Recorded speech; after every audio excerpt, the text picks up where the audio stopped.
ఈరోజు ఎపిసోడ్ ఎలా ఉందో ఫస్ట్ కామెంట్ చేసేయండి. అసలు నాకైతే నెక్స్ట్ లెవెల్ అనిపించింది.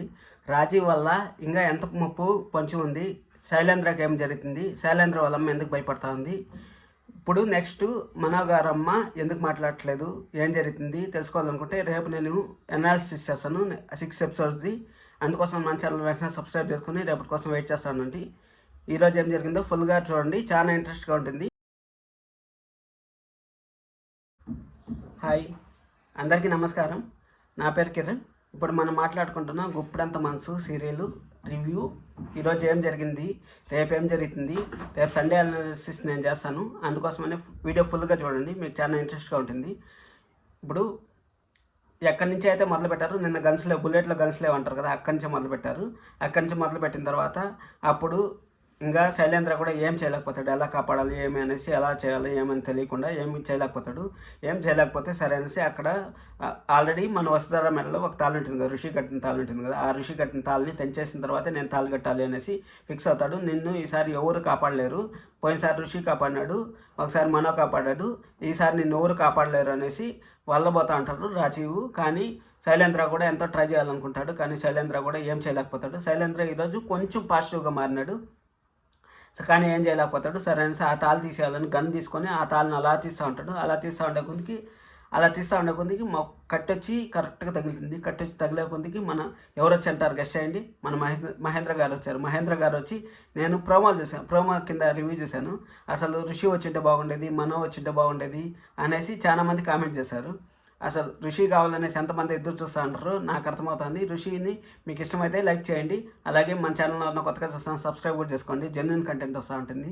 సరే అనేసి అక్కడి నుంచి మహేంద్ర గారు వచ్చి ఈ విధంగా నీ ఫ్రాడ్ బుడ్డలతో నాకు తెలుసు, అసలు బాబాయ్ ఎలా తెలిసింది బాబాయ్ నీకు అంటే, రే నువ్వు ఆపరా, నాకు తెలుసు కానీ ఎలా తెలిసింది ఏమనేసి, అసలు ఎలా తెలిసింది బాబాయ్ నీకు అనేసి మాట్లాడుతూ ఉంటే సరే అనేసి మళ్ళీ అంతలోపలే రాజీవ్ పైకి లేసి గన్ తీసి ఈ విధంగా కాల్ చేస్తాను అనేసి అంటే, బ్రో మా బాబాయ్ దాంట్లో బుల్లెట్లు లేవు అని చెప్పేసి అంటాడు. అప్పుడు కూడా కామెడీ చేస్తాడు, బుల్లెట్లు లేవు అని చెప్పేసి కొందికి ఇప్పుడు ఉన్నాయి బ్రో 2 బుల్లెట్లు అనేసి, ఏం బ్రో ఇంతలా ఉన్నావు నువ్వు, ఇప్పుడు ఉన్నాయి 2 బుల్లెట్లు అనేసి, కాల్చనా అనేసి గన్ ఎదురు చూపిస్తాడు.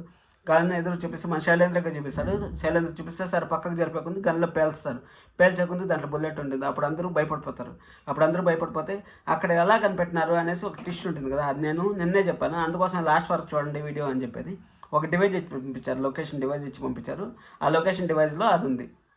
సరే అనేసి అక్కడి నుంచి మళ్ళీ సరే అనేసి ఇంకా నిన్ను కాల్చేస్తా అనేసి తిరిగొంది మన మహేంద్ర గారు ఇలా లాక్కునేసి ఒకటిచ్చి ఇప్పుడు పోలీసు వాళ్ళని పిలిపిస్తారు. నేను ఒంటరిగా రాలేదు అని పోలీసు వాళ్ళని పిలిపించిన తర్వాత పోలీసు వాళ్ళ దగ్గర అరెస్ట్ చేపించిన తర్వాత మనం బయటికి తీసుకొస్తారు లేదనేసి మనం మాట్లాడుకుందాం.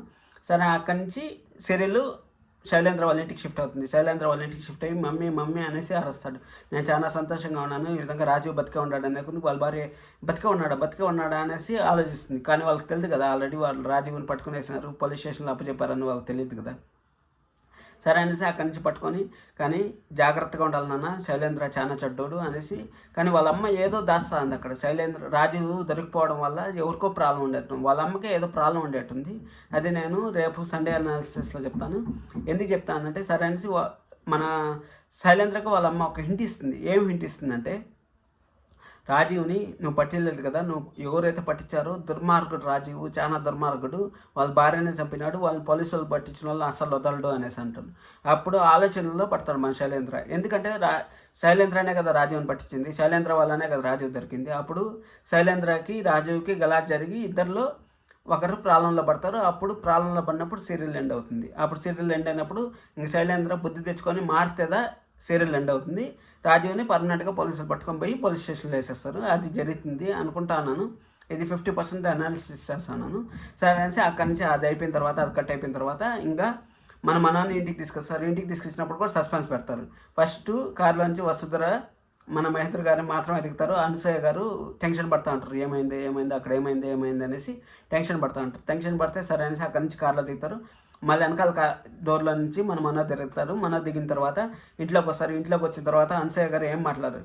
అప్పుడు వీళ్ళు మాట్లాడతారు, మన మహేంద్ర గారు మాట్లాడతారు. ఇన్ని రోజులు మనం బయటికి రావాలనేసి ప్రాణం పోయేలాగా ఏడ్చావు, ఇప్పుడేం మాట్లాడట్లేదు అనేసి అంటే నాకు అప్పుడు మాట్లాడండి మేడం అంటే, మీరు వసుంధర గారు మీరు మాట్లాడొద్దండి, నేను ఆమె మనసును అర్థం చేసుకోగలను, ఆ మనసు నాకు వినపడతా ఉంది అనేసి చెప్తాడు. కానీ ఒక్క విషయం మాత్రం అర్థం కాలేదు అనేసి చెప్తారు. ఆడికి కట్ చేస్తారు. ఆడికి కట్ చేసిన తర్వాత వాళ్ళ నాన్న గురించి తెలుసుకోవాలనేసి, ఇంకా ఈ వీక్ అంతా సీరియల్ వాళ్ళ నాన్న గురించి తెలుసుకోవాలనేసి ఉంటుంది. మళ్ళీ శైలేంద్ర ఎండి పోస్ట్ గురించి ఈ విధంగా నాకు రేపు కాలేజీలో సన్మానం జరుగుతుందని చెప్పేసి అంటాడు కదా. సన్మానం జరుగుతుందంటే అక్కడ సన్మానం ఏం జరగదు. ఇంత చూపు మీరు వీడియో చూసారంటే నచ్చిందని అనుకుంటాను. రేపు నేను 6 ఎపిసోడ్లో ఏం జరుగుతుంది అనేసి ఒక అనాలిసిస్ చేస్తాను. అందుకోసమని మన ఛానల్ సబ్స్క్రైబ్ చేసుకోండి. జెన్యున్ కంటెంట్ కావాలనుకుంటే వెంటనే లైక్ చేయండి, సబ్స్క్రైబ్ చేసుకోండి. ఇంత చూపు మీరు వీడియో చూసారని నచ్చిందని అనుకుంటాను. Thank you so much. This is Kiran signing off.